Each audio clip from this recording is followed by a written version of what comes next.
So today we're going to have a look at the gear that I use for small game hunting with an air gun. It's probably one of the most regularly asked questions we get through social media and through the YouTube channel. And actually it's quite straightforward. In fact, everything that I normally take out, I'm either wearing or is here in front of you. Of course, I've got my trusty Helion XP thermal imager and Vanguard B62 shooting sticks, but everything else fits into this bag here. First off, we have our Hawke Frontier HDX binoculars, 8x32, nice, lightweight, compact, great sight picture through those, really good image quality, great light transmission, but not too heavy. When you're working in and around trees, you don't need huge amount of magnification. What you need is a wide angle field of view and that ability to be able to differentiate between what's in front of you and what's behind. So top quality pair of binoculars that aren't going to weigh you down. In front here, in this Air Arms bag, some nifty pockets. The essential Air Arms Diablo field. Now these are 2.2, 16 grains, and perfect for this type of middle distance shooting, anything from 20 up until around 50 yards. So great terminal performance on those and fabulous accuracy. I also have here pellet pouch. So I've had this for about 15 years or so. Leather clip fronted pellet pouch on a bit of string there. So I only tend to take one magazine with me, 10-shot magazine in the rifle, and I tend to reload it as I go. So that's always quite helpful.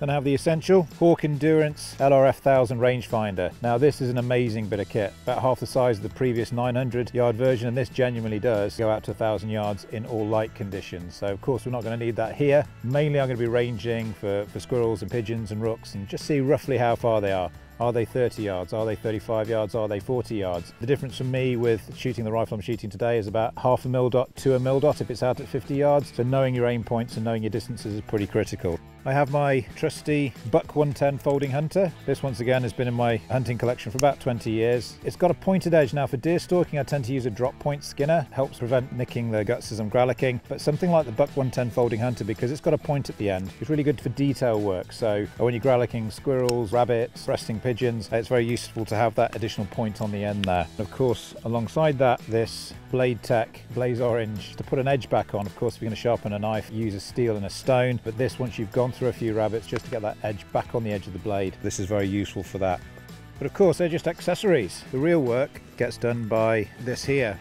Our rifle of choice at the moment is the Air Arms Galahad rifle. And this is the high power version. So as you can see, it's the extended length version. There's two versions of the carbine and rifle in the Galahad. This has got the soft touch Duracoat stock on it, which is my favorite. Nice grippy finish to that, even when it gets wet, and looks pretty cool as well. Now this weighs in about 3.8 kilos, fairly robust rifle, but the point of balance is just behind the pistol grip here. It allows you to maneuver the rifle without being forward heavy, and it's great for taking elevated shots. So typically around the woods, squirrels, rooks. So for me, having the Galahad with that point of aim, it's almost straight down onto your hand, so that's pretty fantastic. This is in 2.2 caliber, and you can see it does have the power adjustment on here as well. I have it right the way up at full power, which is about 30 foot-pounds. So this with the Diablo Field 2.2 pellets, I zero at 30 meters. I'm roughly half a mil dot low at 40 meters and roughly half a mil dot low at 20 meters. And by the time we get out to 50, it's between 3/4 and a full mil dot. So shoots pretty flat. And the great thing about having the Galahad, it's got quite a high position for the scope above the barrel, which means that for those longer distance shots, you don't need quite as much holdover because you're looking down the back end of the pellet's trajectory as it starts to fall. So it's a great combination. It's our first attempt at a bullpup, and it's really got cult following now. So it's got this amazing forward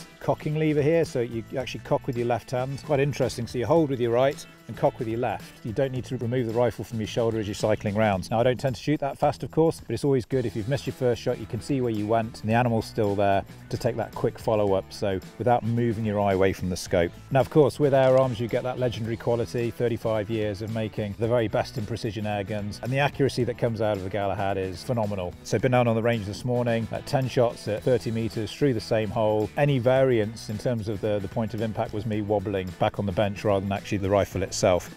So the rifle version of this at full charge, 200 bar, will deliver between 50 and 60 shots depending on your ammunition. So there's more than enough there to keep you busy for a full day out in the field.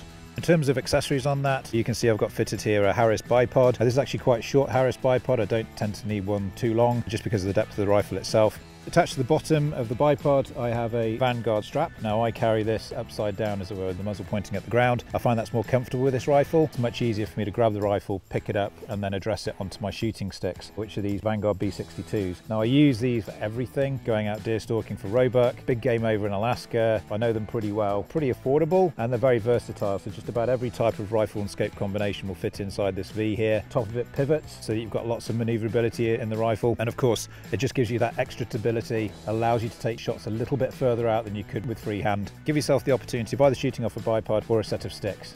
So on top of this, we've got this pretty amazing Hawke scope. It's an Air Max Compact 30 SF 3-12x40. It is a very compact scope, designed specifically for bullpup rifles and for compact, lightweight, maneuverable rifles. It's about 28 centimeters in length and weighs in about 600 grams, so it really is small and compact. It's got a fast focus ocular eye bell to make sure that you've got that really crisp reticle, so it's focused perfectly to your eyes. High torque zoom ring, 3-12 magnification of course, and it's got these knurled ridges to make sure that it's easy to adjust when you've got gloved hands or cold hands. It's got that 30mm monotube construction that Hawke is famous for, so incredible rigidity, and it's very robust, so it withstands all of the environments. And it's all caliber rated, so if you wanted to use it on another rifle, which is a deer stalking rifle, you could do. So this has been designed primarily for air gunning, but as all Hawke scopes are, they're versatile. Moving a little bit further forward, we have this side focus adjustment here from 10 meters all the way up to infinity, and that has a 3-inch parallax adjustment here. And on the outside of that, the glass etched reticle, which has 6 stages of illumination in red. So once you've found the setting that's perfect for your ambient light conditions, you can switch it off and then switch it back on again quickly.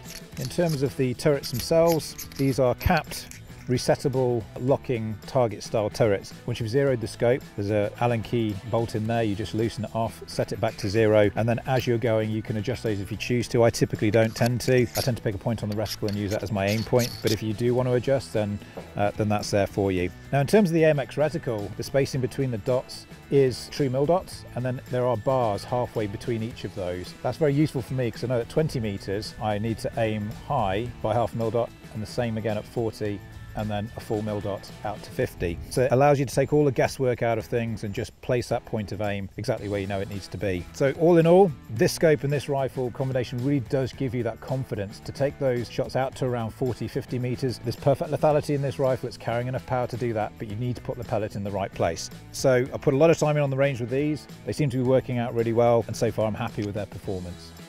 So the final piece of technology that I've been using whilst out airgun hunting is this. Now this is a Pulsar Helion XP50 thermal imager. Might look a little bit space age, but this really is a game changer. When you're hunting small game in an environment such as this, with all the different colors, textures, depths, shadows, it can sometimes be very difficult to pick out what the outline of a squirrel is, for example. So this, as soon as you put the thermal imager onto the animal, it just shines bright red. You can see exactly what's in front of you. Of course, it's a little bit expensive. I do use this also for deer management and for foxing. It's not the sort of thing I think you'd buy casually for airgun hunting, but for sure if you've got one that you use for other purposes, then definitely bring it along. So this, in combination with these binoculars, really do help bring the canopy into clear focus. You can see that there's an animal there, and you can then identify exactly where it is. My choice for going out, certainly during the summer, is the Deerhunter Mouflon Light. Now this is in Realtree Edge. I'm not saying you need camo, of course everybody can choose to hunt in their own way, but personally for me, breaking up your outline, softening the edges allows you to make more movement, allows you to make more mistakes. The Realtree Edge camo is the most advanced camo they've ever made. Lots of detail, lots of depth, so I find it works really well here in Europe and elsewhere in the UK. It's lightweight, it's breathable, but it's also showerproof. This time of the year, it's going to be warm, you're going to be moving around, you're going to be active, so you need something that's going to be able to take that sweat and moisture away from you. If there's a shower, you don't want to be ducking under cover, you want to be able to continue out in the woods. Now it's just a shell outer layer. I like to build my insulation layers up depending on the season. So what I tend to do is wear a shirt or a base layer and then layer up on top of it. So whatever keeps you comfortable, whatever suits you, we're all slightly different. When it comes to footwear, I'm wearing these Ariat boots at the moment. I like a little bit of support in the ankle, not too much, but something that's waterproof, lightweight, and that you can kind of feel the ground. If you are going to stand on a stick, you can feel it's going to break. Or if there's a stone there, you know you might turn your ankle. In forests and woodlands, there's a lot of undulations, lots of holes, you know, where rabbits or badgers have been, and having that great feel underneath your feet, not making those mistakes and disturbing the environment around you is pretty critical when you're trying to be stealthy and then get as close as you can to your chosen quarry. So there you have it. That's what I use. For those of you that watch a lot of our videos, you'll know that I don't like taking unnecessary equipment, and I do like to take equipment that I know very well. So my advice to you is have a really close look at what you take out. Try and pare it down to the absolute minimum. If you want to take a rucksack with your sandwiches or your flask in, if you're going for the whole day, then do so. And if you're out controlling animals, so if you're going to shoot a lot of pigeons or a lot of rabbits, then a game bag might be something that you choose to take with you. But just for a stroll around the woods here, knocking down some critters and doing some pest control, really you don't need that much. The critical thing is knowing your equipment, putting the time in on the range and being comfortable and confident with those shots. The better you are on the range, the more likely it is you're going to be able to transfer those skills out into the field.